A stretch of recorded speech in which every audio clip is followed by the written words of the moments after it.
1 hour. Where is that very nice place here? It is not done until it is done. Rome was not built in a day. Success is not a flash. It is built incrementally. And I believe that we are making the necessary steps towards solving some of the most pressing global challenges. And I think the mere appreciation that three significant things inform this meeting. Number one, global solidarity and new partnerships. There is a realization that the international architecture, the UN as we have known it, is no longer fit for purpose.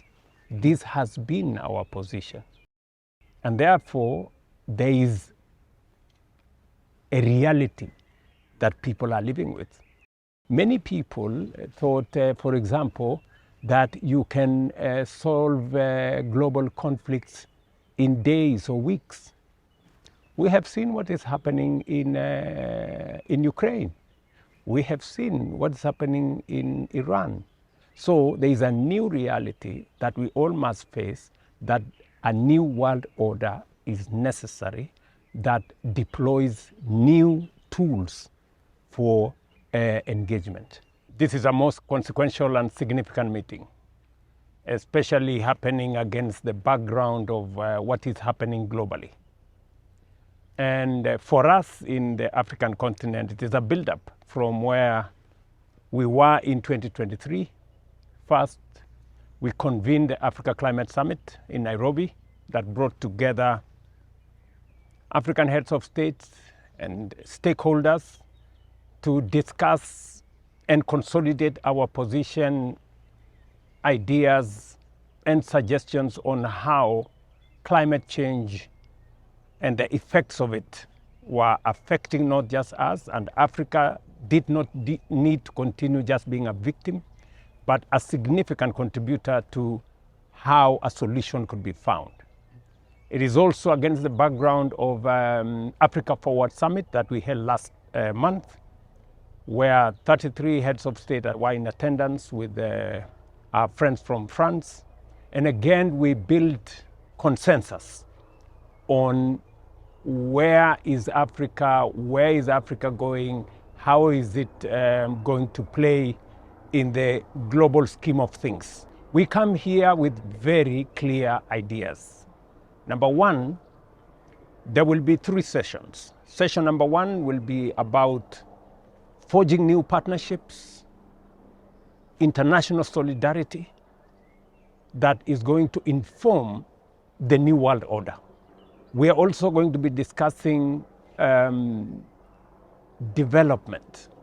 We are going to be discussing how we are going to forge a new development paradigm of shared economic activity and shared growth that is global, and who is going to play what. And finally, we're going to be discussing about technology, how e-government, AI technology, governance, how is everybody going to play. You remember very well that Africa was absent when all the other revolutions were being discussed. This 5th or 6th revolution around artificial intelligence and technology, Africa is not just going to be consumer, it's going to be a co-creator. We want to be at the center of it to write the rules together. So it's going to be different because we are structured, we are organized, we know what we want, and we will be putting our ideas, suggestions on the table with the rest of the global leaders. So, Mr. President, we are presenting a new paradigm shift of relationship between Africa and our partners. This is no longer going to be a relationship about dependency. It's going to be a relationship about sovereign equality. It is not going to be a relationship about aid, charity, assistance. It's going to be a relationship that we want about mutually beneficial partnerships. And number three, our proposal is that extraction is no longer acceptable or tenable.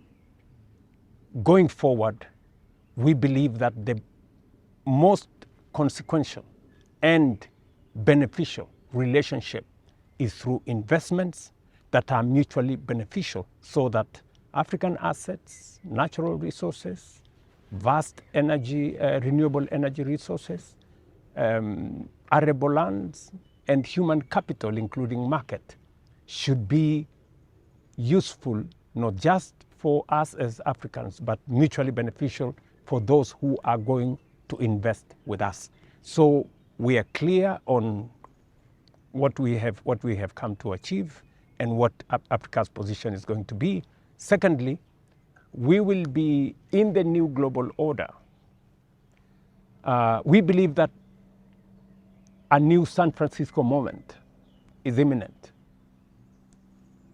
The world order, as we have known it, is faltering. It is not that it's going to happen, it's already happened. But we also believe that international institutions, including the United Nations, are a necessary imperative. World Bank, IMF, other institutions have a serious role to play. But we need a new relationship. We need a new engagement. Africa was not present when these institutions were reconfigured. Then, this time round, Africa must be at the center of it. We cannot continue to have an international governance order, for example, that is not democratic, that is not representative, and that is not accountable. Our position is that whether it is seats at the UN Security Council, use of the veto, which is very controversial, and also accountability, because the United Nations, as we see it in the new order, must be run not by an administrator, but by a reformer. And number two, it must be a UN that is representative, that is democratic, and that is accountable. And this is not about accommodating Africa. No. It goes to the heart of the legitimacy of the UN, of the credibility of the UN, and actually the existence of the UN as we know it. So we are going to have a very candid, forthright conversation with partners. And these are positions we have consolidated.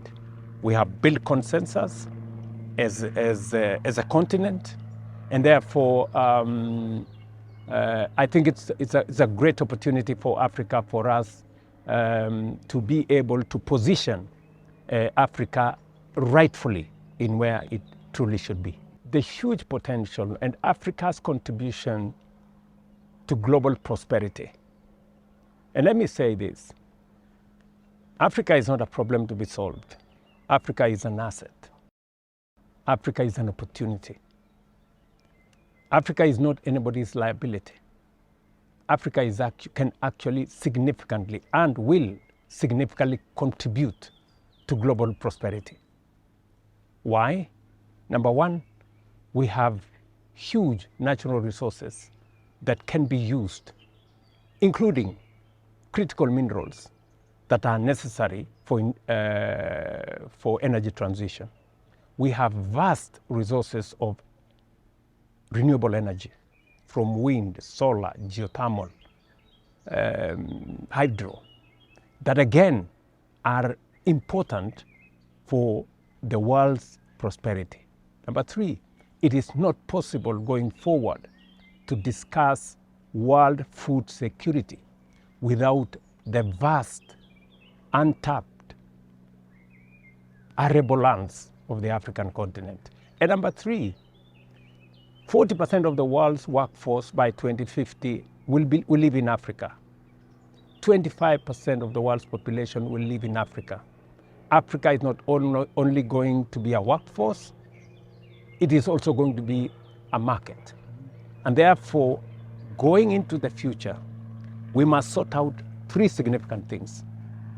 Number one, we must sort out the issue of access to concessional resources to unlock the potential of Africa.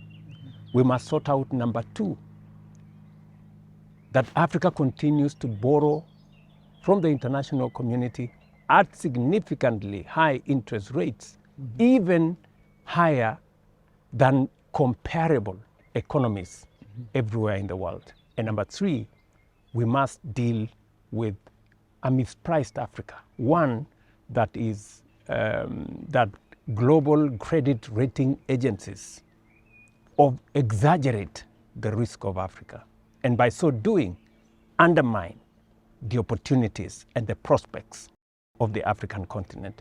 These three significant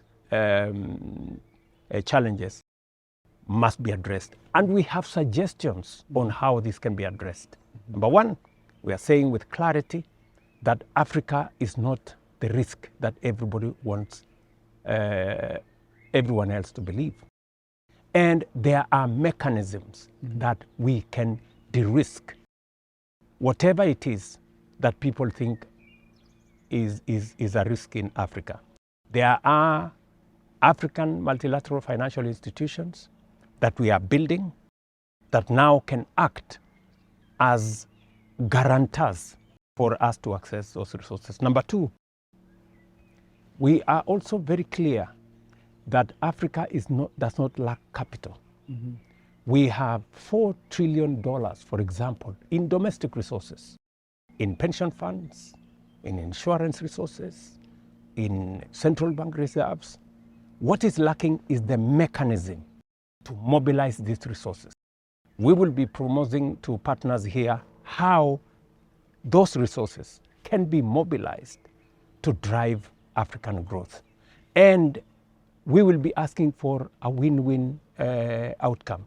We are not asking for Africa to be treated in a special way. We are asking for Africa to be treated equally.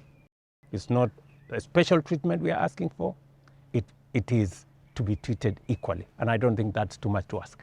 I am very clear that we will leave here tomorrow with, number one, our position having been understood, and number two, having concrete proposals on how Africa can access concessional resources, Africa can contribute its assets to global growth, and number three, whether it is energy transition, whether it is food security, whether it is labor mobility, or whether it is building a bigger market, Africa will have a say.